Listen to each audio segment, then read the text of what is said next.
Are you know how to set up proxy on Chrome or how to change a tab on Chrome, or you can search in a source code of website, and even you can search and extract data from source code. So you can also able to send a key like enter. So we will proceed all of these commands in this video.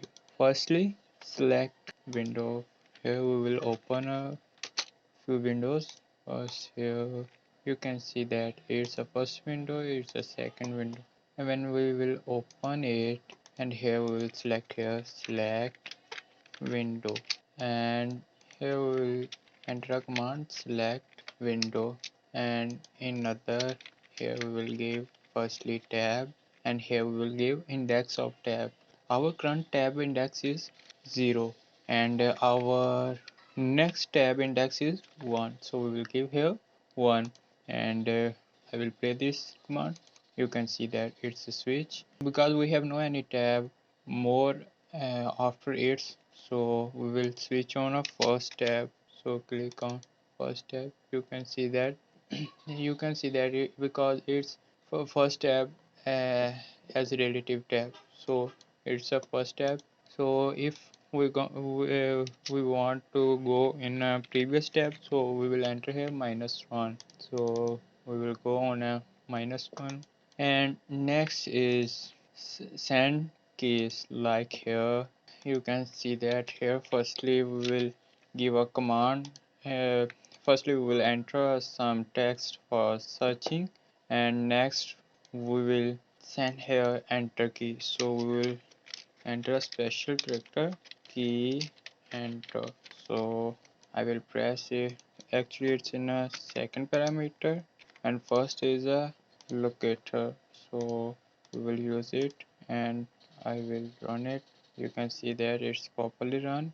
Enter key have been sent to search box, and it's successfully searched. So the next is setProxy. Actually here setProxy command is used with your proxy URL. So here you will give a proxy URL like this, and 192 and something like this, this like this. So you will enter a proxy.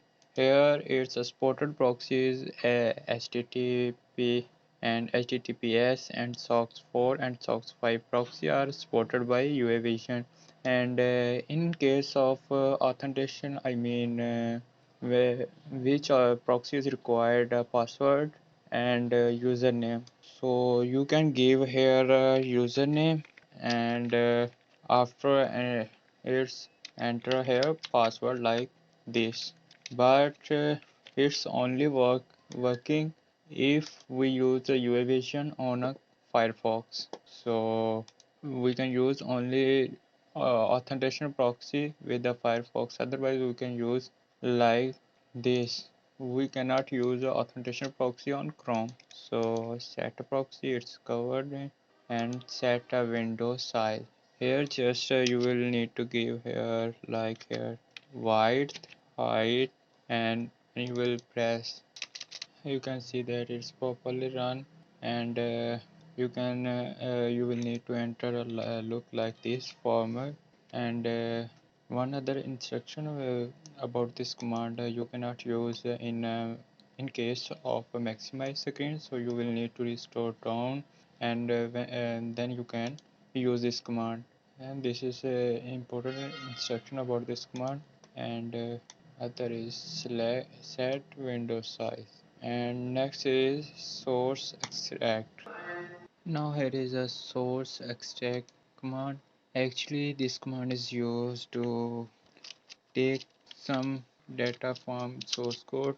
Actually here we can use like regular expression, and one another method we can use to extract data from source code.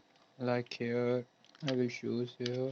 Actually it's used to extract all div element. So here I will give variable. So I will run it. You can see it's a variable which is scrap totally data about it. And next method is regular expression. You can also use regular expression. Its format is look like this: regex is equal to, here you will enter regular expression, like here you want to extract some number, so I will extract it. So I will run it. You can see that it's scrap one here in a variable. So you can also grab here. You can also give here expression to scrap a group and matches. Here is matches and here is group. So I will run it. It's one group and we will go on a next group. It's no more next group. You can see its documentation here. And next command is sourceSearch. It's same as previous, but it's just used to search. Like here we will enter, like I will search here Google, so it will just return a number of elements present against this result. You can see that here actually number of 291 time is used Google in this script. So here is a store command is used to first parameter it's a given to given its value, like here I will put a value, and here is a second is a name of variable. Actually it's a store its value to this variable. You can run this and you can see that it's store early in a variable, and you can use this variable later in this script. And next